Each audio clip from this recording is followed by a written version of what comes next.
हमारे सभी डिफेंस के सर लोगों को राम राम सर, जय Hind sir, very good morning sir. RRB clerk का नोटिफिकेशन आ गया है। मैंने प्री के रिगार्डिंग आप लोगों के लिए एक वीडियो किया था कि प्री का जो है वो पहले का एक कट ऑफ का नंबर क्या था, क्या जो है वो वैकेंसीज इस बार थी और एक स्ट्रेटजी आपकी क्या बन सकती है। प्री पे हम लोगों ने डिटेल बात कर लिया था सर। आज हम लोग बात करेंगे मेंस के नंबर के लास्ट ईयर क्या थे सर, और इस बार आपको टारगेट जो है वो कैसे करके चलना चाहिए ताकि आप प्री के साथ साथ मेंस को भी जो है वो प्रॉपर डेडिकेट कर पाए।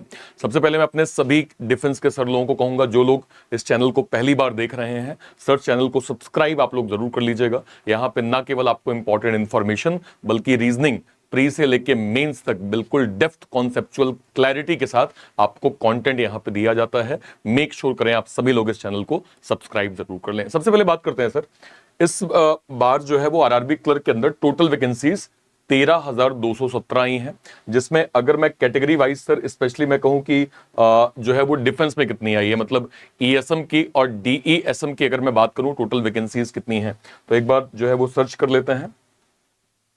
ये आपकी सर टोटल कैटेगरीज हैं। जो इसमें पहली वैकेंसी है सर वो ईएसएम की, इस साइड वाली ईएसएम की है सर, इधर डीईएसएम है। आप अपना स्टेट देख सकते हैं सर, जैसे मैं कर्नाटका देखूं 80 वैकेंसी ईएसएम की है, डीईएसएम की 36 वैकेंसी है। मध्य प्रदेश में 54 वैकेंसी ईएसएम डीईएसएम की जो है वो 24 वैकेंसी है। ओडिशा में 30 वैकेंसी ईएसएम और डीईएसएम 13 वैकेंसी है सर। राजस्थान में अच्छी खासी आई हैं, 172 ईएसएम वैकेंसी है सर और 78 डीईएसएम वैकेंसी है। हरियाणा में 19 है, 8 है। तमिलनाडु 46 21, तेलंगाना 45 और 20।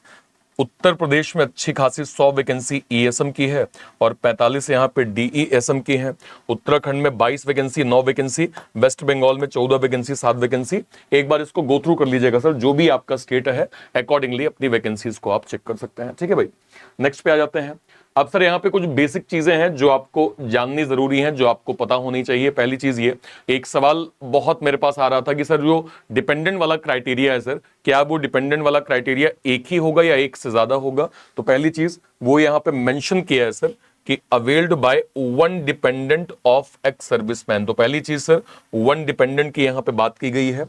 और सेकंड आप कहें कि आप कब से इसको जो है वो मतलब क्या आप इस फॉर्म को जो है वो भरने के लिए एलिजिबल हैं, और एलिजिबल हैं तो एक क्राइटेरिया क्या होना चाहिए। तो एक क्राइटेरिया ये है सर कि अगर आपका रिटायरमेंट 20/9/2026 से पहले हो रहा है, अगर आपका रिटायरमेंट 20/9/2026 से पहले हो रहा है तो आप सर इस फॉर्म को जो है वो अप्लाई कर सकते हैं, आप इस फॉर्म को भर सकते हैं सर। ठीक है, ओके नेक्स्ट पे आ जाइए। लैंग्वेज प्रोफिशिएंसी टेस्ट आपको समझना चाहिए, जानना चाहिए सर, क्योंकि आप क्लरिकल के लिए एलिजिबल हैं। हो सकता है आपके स्टेट में वैकेंसी ना हो, तो आप एक ऐसे स्टेट को प्रेफर कर सकते हैं जहां वैकेंसीज के नंबर हो, लेकिन एलपीटी आपको ध्यान रखना है। एलपीटी क्या है सर, पहले देखिए क्या लिखा है। Where the candidate does not meet the offshore requirement in the local language at a time of selection, he will be given a time of 6 months from the date of joining to acquire the proficiency. This period can be extended by the board of RRBs within the framework of the rules and provided that such extension should be not beyond the provision period। मतलब मान लीजिए आप मध्य प्रदेश के हैं sir, आपका Hindi basic proficiency है, लेकिन आपको लगा कि महाराष्ट्र में ज्यादा वैकेंसी है, आपने वहां से फॉर्म भर दिया। अब आपको मराठी बोलते लिखते समझते मान लीजिए जितना रिक्वायरमेंट है उतना नहीं आता, तो यहां पे क्लियर बोला गया है कि आपको उस टाइम से 6 महीने का समय और दिया जाएगा। ठीक है, और इसको बढ़ाया भी जा सकता है, ये आरआरबीज के बोर्ड के ऊपर है, लेकिन कितना भी बढ़ा लें इसको प्रोविजन पीरियड के ऊपर नहीं कर सकते हैं। तो ध्यान रखिएगा, आपको एक्स्ट्रा भी 6 महीने का टाइम दिया जा सकता है। अगर आपको लगता है कि आप पर्टिकुलर स्टेट की प्रोफिशिएंसी पा सकते हैं तो आप सर जरूर अप्लाई करिएगा उस पर्टिकुलर स्टेट में, अदरवाइज मत करिएगा सर, क्योंकि हो सकता है आपका प्री मेंस क्लियर हो जाए बट शायद आप अगर एलपीटी में बाहर होंगे बड़ा नुकसान होगा सर। ठीक है, ओके चलिए आगे बात कर लेते हैं। ये सर आपकी फीस है 175 आपको सर फीस यहां पे पे करनी होगी, चाहे आप ईएसएम के हैं डीईएसएम के हैं सर। ये आपका एग्जाम का जो है वो मीडियम है सर। आपका क्लरिकल लेवल पे टोटल 80 क्वेश्चंस होते हैं, 80 मार्क्स होते हैं, जिसमें रीजनिंग आपको 25 मिनट्स और मैथ्स आपको 20 मिनट, मतलब क्वांट को 20 मिनट मिलेगा, रीजनिंग को 25 मिनट मिलेगा। टोटल दोनों के 40-40 क्वेश्चन, 40-40 मार्क्स होंगे सर। अगर हम मेंस की बात कर लेंगे sir, reasoning 40 question 50 marks, computer knowledge 40 question 20 marks, GA 40 question 40 marks, then English language 40 question 40 marks. यहाँ पे सर इंग्लिश और हिंदी आपको ऑप्शनल दिया जाता है, जरूरी नहीं कि आप इंग्लिश ही चूज करें। आपकी अगर हिंदी व्याकरण में एक अच्छी महारत है तो आप हिंदी भी यहाँ पे चूज कर सकते हैं सर। लास्ट में क्वांट 40 क्वेश्चन जो है वो 50 मार्क्स, 200 क्वेश्चन होंगे, 200 मार्क्स होंगे, 120 मिनट मतलब 2 घंटे का टोटल आपको यहाँ पे समय जो है वो दिया जाएगा। ठीक है सर। अब बात कर लेते हैं सर लास्ट ईयर के वैकेंसीज की और मैक्सिमम मिनिमम कट ऑफ कितना गया। देखिए मिनिमम कट ऑफ मतलब होता है सर इतनी रेंज पे सिलेक्शन हुए हैं और उस पर्टिकुलर रेंज पे हाईएस्ट स्कोर मतलब कितना जो है वो जा सकता है, उसका यहां पे डेटा आपके सामने है। अब देखिए सर सिंपल यहां पे समझिएगा, आंध्र प्रदेश के अंदर last year sir 22 vacancy ESM की थी, डीईएसएम की 5 वैकेंसी थी सर। मैक्सिमम कट ऑफ यहां पे अगर आप जाएं 46 था, मिनिमम कट ऑफ यहां पे 29 में ईएसएम को यहां पे दिखा रहा हूं, डीईएसएम का मैक्सिमम 42 था, मिनिमम यहां पे 26 था सर। मतलब इतने में सिलेक्शन हुए हैं ये कहा जा रहा है। तो आप इस नंबर पे गौर करिए क्योंकि ये तो ठीक है कि ये इसने लोगों ने यहां पे टॉप किया होगा तो वो टॉप का डेटा है, बट ये वाला स्कोर आपको जो है वो जानना समझना इंपॉर्टेंट है। असम की 22 वैकेंसी 10 वैकेंसी जिसमें सर मिनिमम नंबर 27 और 36 थे। देन बिहार में 54 वैकेंसी 10 वैकेंसी, मिनिमम जो कट ऑफ था वो 40 था और 34 था सर। छत्तीसगढ़ में 32 vacancy 14 vacancy, minimum cut off यहां पे 40 था सर। देन गुजरात में 26 ईएसएम 12 डीईएसएम, मिनिमम नंबर सर यहां पे 28 गया था मेंस का। ठीक है।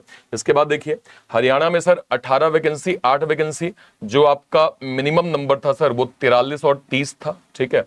नेक्स्ट पे आ जाइए।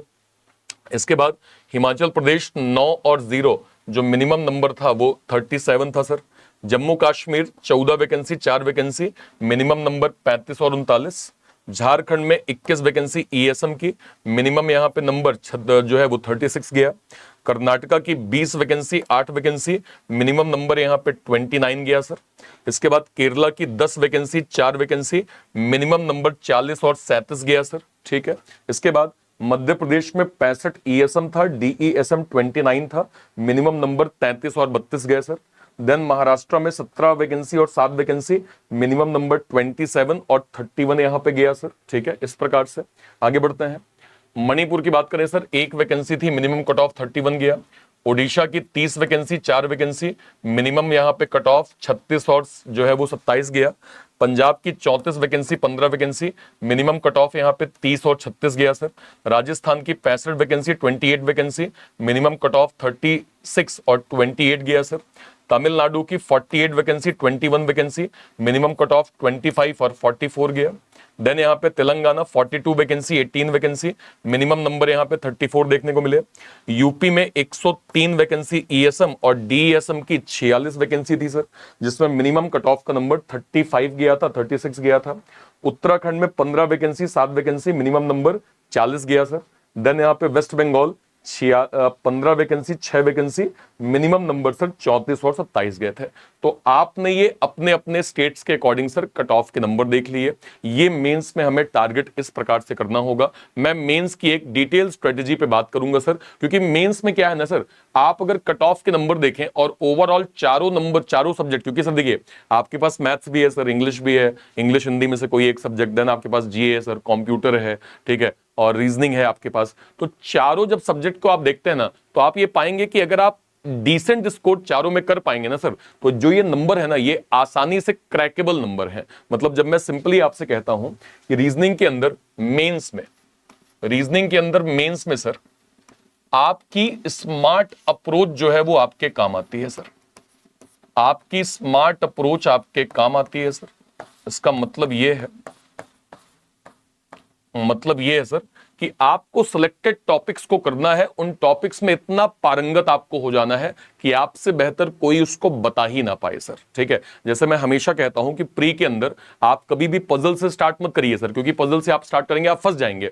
तो आपको हमेशा सिलॉग, इनइक्वालिटी जो है वो, डायरेक्शन, ब्लड, रैंक, पजल, इससे स्टार्ट करना है। मेंस में भी सर यही टॉपिक, थोड़ा कुछ टॉपिक ऐड हो जाते हैं, मशीन इनपुट हो गया, डेटा सफिशिएंसी हो गया, coded blood, coded direction, coded inequality, coded syllogism, multiple based question, time coding, conditional coding, new pattern coding, alphabetical means pattern है ना, अल्फाबेट मीन्स पैटर्न सर, है ना। ये सारे पैटर्न जो है बहुत दिक्कत ये होती है कि ऐसे क्वेश्चन आपको मिलते नहीं हैं। अब एक सवाल ये भी होता है सर कि आपने बता तो दिया कि मिसलेनियस पैटर्न ऐसे होते हैं, बट ऐसे क्वेश्चन मिलते भी नहीं है सर, तो हम प्रैक्टिस कैसे करें? देखिए, सेशन के लास्ट तक बने रहिएगा, मैं आपको इंपॉर्टेंट इंफॉर्मेशन प्रोवाइड करूंगा जो आपकी प्रिपरेशन में आपके काफी हेल्प करेगा। पहली चीज समझिए सर, आज का समय क्या है सर, अभी आपको आज 6-7 सितंबर आपको मिल गया। आपका सर एग्जाम कब है? एग्जाम आपका दिसंबर में है। बताओ कितना टाइम मिल रहा है सर? सर आपका सितंबर है, अक्टूबर है, नवंबर है, दिसंबर है। मोटा मोटा मैं 2 महीने मानूं, हालांकि 2 महीने ज्यादा हो रहा है, लेकिन फिर भी मैं 60 दिन मानूं सर। 60 दिन मोर देन सफिशिएंट है आपकी प्रिपरेशन के लिए। 60 दिन सर मोर देन सफिशिएंट है आपकी प्रिपरेशन के लिए, अगर आप सही तरीके से पढ़ गए तो सर, अगर आप डिसिप्लिन वे में अपने अपने आप को बना गए तो सर। यहां पे सर ध्यान रखिएगा, एक चीज मैं आपको और बता दूं, फिलहाल सर आपकी कैटेगरी में अच्छा खासा कंपटीशन हो गया सर। अगर आप लोग अभी पहली बार जो है वो बैंकिंग का फॉर्म भरने का सोच रहे हैं, या जो लोग जो हमारे डिफेंस के सर लोग ऑलरेडी फॉर्म भरते हैं, उन्हें मालूम होगा ईएसएम के अंदर अच्छा खासा कंपटीशन अभी हो गया है। अभी सर जैसे ही आपको डिफेंस की तरफ से सेकंड इनिंग का मौका मिलता है, आपकी खुद की पहली प्रेफरेंस होती है कि मैं बैंक के अंदर क्लर्क बन जाऊं, क्योंकि सर एक प्रकार से आप कहें तो सारी चीजें आप काफी बैलेंस वे में होती हैं। पे प्रोडक्शन आपको मिल रहा होता है, एक लिमिटेड टाइम का वर्क होता है, आप पीओ नहीं होते, पीओ में तो जो है वो ज्यादा रिस्पॉन्सिबिलिटीज होती हैं, आपकी भी रिस्पॉन्सिबिलिटी जो है वो कम नहीं होती, लेकिन आपका एक वर्क लाइफ लगभग बैलेंस होता है। तो हमारे लगभग डिफेंस के सर लोग, चाहे वो ईएसएम कैटेगरी के हों, डीईएसएम कैटेगरी के हों, बैंक को प्रेफरेंस सबसे पहले देते हैं। तो आप अगर सर ये सोचें कि आप बैंक का फॉर्म भरने का सोच रहे हैं और इतने के बाद मैं जो है वो ठीक है कुछ भी कंटेंट मुझे मिल जाएगा, मैं पढ़ के निकाल लूंगा, यहां पे आपको चैलेंज आएगा सर। कारण ये है, एक तो आपकी बहुत टाइम बाद स्टडी हो रही है, हो सकता है आपका मैथ स्ट्रांग हो, इंग्लिश में आपका दिक्कत हो, रीजनिंग तो आपके लिए पहली बार है, रीजनिंग तो आपका सब्जेक्ट ही पहली बार है सर। हो सकता है आपने 10th 11 के टाइम पे जब आप डिफेंस ज्वाइन किए होंगे, शायद रीजनिंग के कुछ क्वेश्चन, वो भी जो क्वेश्चन पूछे गए थे सर, वो इस सिलेबस में तो बिल्कुल नहीं है। जो आपने उस टाइम पे भी रीजनिंग के क्वेश्चन किए होंगे सर, वो अभी बैंकिंग के सिलेबस में तो बिल्कुल नहीं है। तो आपको यह समझना पड़ेगा कि जितना ज्यादा समय आपके पास है, उतनी सही अप्रोच आपके जो है वो काम आएगी। आपको पहली चीज क्या करनी है, सिस्टमैटिक वे में सर अपनी प्रॉपर स्टडी करनी है। उसके लिए मैं आपको 2 चीज बता देता हूं, बहुत ध्यान से देखिएगा सर, आपके लिए बहुत काम आएगा। और उसके बाद एक स्मार्ट अप्रोच बताऊंगा मैं। सबसे पहले सर हमने ईएसएम का एक डिटेल बैच लॉन्च कर दिया है सर, आरआरबी क्लर्क को डेडिकेट करते हुए, एक्स सर्विसमैन स्पेशल, वो सारे डिफेंस के सर लोग जो बिल्कुल बेसिक से स्क्रैच से प्री और मेंस की स्टडी करना चाहते हैं, इस बैच के माध्यम से सर अपनी प्रॉपर स्टडी आप कर सकते हैं। Structured classes, PDF notes, content, extra content, study material, homework content, लगभग हम आपको सब कुछ प्रोवाइड कर रहे हैं। और रीजनिंग में तो मैं सब इतना कुछ आपको दे रहा हूं कि मैं आपको क्या बताऊं सर, ठीक है। एक आपका एक्स सर्विसमैन डेडिकेटेड बैच हो गया सर। इसके बाद एक जो मेरा सर यहां पे है, वो रीजनिंग स्पेशल बैच जो है वो मैंने लॉन्च किया है, जहां पे आप देख सकते हैं कि इस वाले में सर रीजनिंग के कंप्लीट सब्सक्रिप्शन में मैं अपने सारे बड़े बैचेस आपको प्रोवाइड कर रहा हूं। अगर आप केवल रीजनिंग पढ़ना चाहते हैं तो, जिसमें नीव फाउंडेशन कंप्लीट, बिल्कुल बेसिक से सर नीव फाउंडेशन है, लक्ष्य मेंस का टॉपिक वाइज बैच है, जुनून का SBI clerk IBPS clerk plus batch है, उड़ान का IBPS clerk pre plus mains का बैच है, और Grameen banker Babu RRB clerk का डेडिकेटेड रीजनिंग का बैच है सर। ये बहुत कम प्राइसिंग में हम आपको प्रोवाइड कर रहे हैं सर, 499 में आपको कंप्लीट ये बैच मिल जाएगा, ठीक है। और एक है सर बैंक महापैक, जिसके अंदर सर आपको जो है वो सरकारी बाबू का एक बैच है, जो आरआरबी पीओ क्लर्क को, हालांकि इसकी आपको आवश्यकता नहीं है, क्योंकि ऑलरेडी आप एक्स सर्विसमैन वाला ये बैच देख रहे हैं। ये बैच आपको कहां से मिल जाएगा सर? अभी आप जो मेरा चैनल ये देख रहे हैं, आप इसी के डिस्क्रिप्शन बॉक्स में जाइए, या फिर आप इस चैनल पे गए सर, इसके लाइव सेक्शन को आपने क्लिक किया, लाइव सेक्शन को क्लिक करने के बाद कोई भी आप एक वीडियो, जैसे सर यहां पे एसबीआई क्लर्क का आज ही मैंने एक क्लास लिया था, इसके आप डिस्क्रिप्शन बॉक्स में जाएंगे, यहां पे आपको sir ex serviceman special batch यहां पे मिल जाएगा। आप जैसे एक्स सर्विसमैन स्पेशल बैच पे जाएंगे, ये आपको लिंक मिल गई, यहां पे सिंपल आप कोड यूज करिएगा सर, ARPIT, अर्पित आप कोड यूज करेंगे ARPIT, आपको ये बैच डेडिकेटेड प्रॉपर मिल जाएगा सर। आपको लगता है कि आपको रीजनिंग का डेडिकेटेड बैच चाहिए सर, बहुत डिसेंट प्राइसिंग में मैं 499 में आपको रीजनिंग का कंप्लीट मेरा बैच, जिसमें सारे बड़े बैचेस का वन स्टॉप सॉल्यूशन मिल रहा है, आप इसको यहां से अवेल कर सकते हैं सर, ठीक है। तो ये 2 बैचेस आपके लिए इंपॉर्टेंट होंगे। आप एक सर्विसमैन वाला ये बैच जरूर ज्वाइन करिए सर, जो भी बिगनर है और बिल्कुल स्क्रैच से पढ़ना चाहते हैं वो। अब देखिए आपकी स्ट्रेटेजी यहां पे क्या होगी सर, देखिए आपको ना टोटल 80 जो है वो क्वेश्चन करने हैं। आपको यहाँ पे टाइम मिलता है लगभग 45 मिनट का, मतलब 2700 सेकंड का टाइम मिलता है। आइडियली आपको एक क्वेश्चन में 33 सेकंड देने होंगे। तो अगर आपको 33 सेकंड एक क्वेश्चन में देने होंगे सर, तो यहां पे केवल कॉन्सेप्ट पढ़ना इंपॉर्टेंट नहीं होगा, कॉन्सेप्ट के साथ साथ आपको स्पीड में भी काम करना पड़ेगा सर। आपको कॉन्सेप्ट के साथ साथ स्पीड में भी काम करना पड़ेगा, क्योंकि ये स्ट्रेटेजी के थ्रू ही सर बहुत सारे हमारे चाहे डिफेंस के सर लोग हो, चाहे नॉर्मल स्टूडेंट हो, इन स्ट्रेटेजीज को वो समझते हैं। तो उन्हें मालूम है कि मेरा अगर कॉन्सेप्ट क्लियर है तो मैं स्पीड कैसे बढ़ाऊंगा। देखिए, स्पीड बढ़ाने के दो तरीके हैं। सबसे पहली चीज, अगर आप बिगिनर हैं सर, आप शुरुआत में जो है वो टॉपिक वाइज कंटेंट कंप्लीट करते जा रहे हैं, तो जो टॉपिक आपका कंप्लीट होता जा रहा है, सबसे पहले आप उसका सेक्शनल मॉक दीजिए। सेक्शनल मॉक देके अपनी इंप्रूवमेंट को देखिए, और ऑल्टरनेट डेज में एटलीस्ट 2 दिन 3 दिन के अंतराल में आपको डेली क्या करना है, एक मॉक देना है सर। उस मॉक को आपको एनालिसिस करना है, उसमें अपने वीक एरियाज पे काम करना है। जैसे ही आपको वीक एरियाज का कंटेंट मिले उसकी प्रैक्टिस आप करिए, जैसे ही आपको इंप्रूवमेंट मिले आप वापस से मॉक दीजिए सर, और इस ट्रैक को लगातार आप फॉलो करते जाइए। इसको आप जितना ज्यादा फॉलो करते जाएंगे सर, आपको अपनी इंप्रूवमेंट उतनी बेहतर जो है वो मिलती चली जाएगी। ठीक है, जो हमारे डिफेंस के सर लोग जिनका सिलेबस कंप्लीट है और वो चाह रहे हैं कि एक बार बैच के माध्यम से अच्छे से हम रिवाइज कर लें कंटेंट को, या ऑलरेडी मेरा प्रैक्टिस है, आप कोशिश करें हर 2 दिन में सर एक कंप्लीट मॉक देके 1 से 1.5 घंटे का समय लेके आप रिवाइज जरूर करें, क्योंकि जितना ज्यादा आप प्रैक्टिस करेंगे चीजें आपके लिए आसान होंगी। और जब आप मॉक देंगे ना सर, तो इस कॉलम को जरूर फोकस करिएगा। ये आपको कोई नहीं बताता है, ये आपको पूरे YouTube के अंदर स्ट्रेटजी में कोई नहीं बताएगा। आपके जो भी मित्र यार हैं सर डिफेंस में, वो भी आपको नहीं बताएंगे, खुद फॉलो करते होंगे लेकिन हो सकता है आपको ना बताएं। देखिए सर, हमेशा जब आप एक मॉक देते हैं ना, तो मॉक खत्म होने के बाद सर एक कॉलम आपको दिखता है एक्यूरेसी परसेंटेज का, और एक पर्टिकुलर कॉलम होता है सर परसेंटाइल का। ये 2 तरह के कॉलम होते हैं सर, एक एक्यूरेसी का कॉलम होता है और एक परसेंटाइल का। हमेशा आप ध्यान रखिएगा सर, जब आप इनको चेक करें ना, आपका अगर एक्यूरेसी और परसेंटाइल का कॉलम 85 और 90 के बीच में है या 90 के ऊपर है, तो आप हमेशा ये मानिएगा कि आपकी परफॉर्मेंस एक सही ट्रैक में चल रही है। समझिएगा, परसेंटाइल का कॉलम 85 से अगर ऊपर चल रहा है तो आप समझिएगा कि आपकी जो प्रिपरेशन है सही डायरेक्शन में चल रही है। आपको बस थोड़ा सा इसको मेंटेन करना है और कोशिश करें इस नंबर को आप 95 तक ले जाएं। ठीक है, तो ये आपके लिए बेहतर होगा। लेकिन अगर आपका नंबर 90 से 70 के बीच में है, स्पेशली अगर ये 80 से नीचे है सर, तो समझ लीजिएगा कि आपकी परफॉर्मेंस एक एवरेज नंबर है सर। आपको अभी काम करने की आवश्यकता है, मेहनत करने की आवश्यकता है, कॉन्सेप्ट को रिवाइज करने की आवश्यकता है। बिल्कुल बेसिक से पढ़िए, टीचर से सलाह लीजिए, इसको कैसे इंप्रूव किया जा सकता है, ये सब चीजें करनी पड़ेंगी।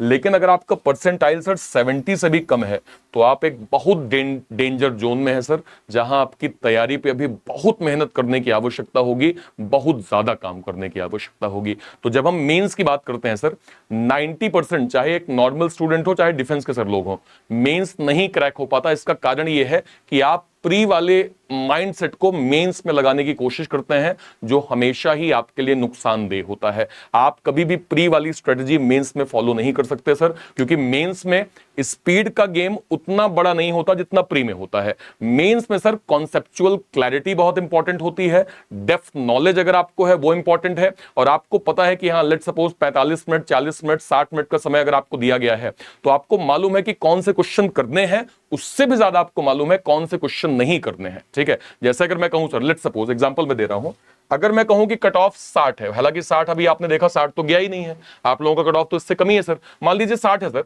तो एक आइडियल अप्रोच ये होती है कि भाई मेरे 4 सब्जेक्ट हैं, 4 सब्जेक्ट अगर मेरे पास हैं, तो मैं अगर यहां पे जाऊंगा, तो अगर मैं 15 से 20 का भी स्कोर करूंगा, 15 से 20 का भी स्कोर, और मिनिमम अगर मेरे किसी मेंस के सब्जेक्ट में 12 से 15 भी स्कोर होगा ना, तो वो एक अच्छा स्कोर माना जाएगा। अच्छा स्कोर है कि हाँ भाई मैंने 50 मार्क्स में से केवल 15 ही किए, क्योंकि ओवरऑल आप देखें तो आप 60 के मार्क्स को टच कर रहे हैं। हालांकि आपका नंबर इससे भी कम है सर, इससे भी कम आपका नंबर है, तो आपके लिए और आसानी होगी कि आप अगर स्ट्रेटेजी को सही तरीके से फॉलो कर लेंगे, तो शायद आपके लिए आरआरबी क्लर्क इस साल कहीं नहीं गया है सर, इसलिए प्लीज थोड़ा सा फोकस करें सही स्ट्रेटजी पे, सही डायरेक्शन पे, जो आपको सर एक्स सर्विसमैन के बैच में बहुत डेप्थ मिलने वाली है, बहुत डिटेल मिलने वाली है। और वहां पे हम लोग स्क्रैच से ना केवल प्री के टॉपिक को कंप्लीट करेंगे, हम लोग मेंस के टॉपिक को भी बिल्कुल बेसिक से हाई लेवल के पैटर्न पे हम लोग जा रहे होंगे सर, ठीक है। आई होप आपको ओवरऑल कट ऑफ के नंबर समझ में आ गए सर आपको। और एक चीज और देखिए sir, last year sir RRB clerk के अंदर जरा ये देखिए, रीजनिंग का जो फाइनल सेक्शनल कट ऑफ गया था वो लगभग 16 गया था सर, ठीक है।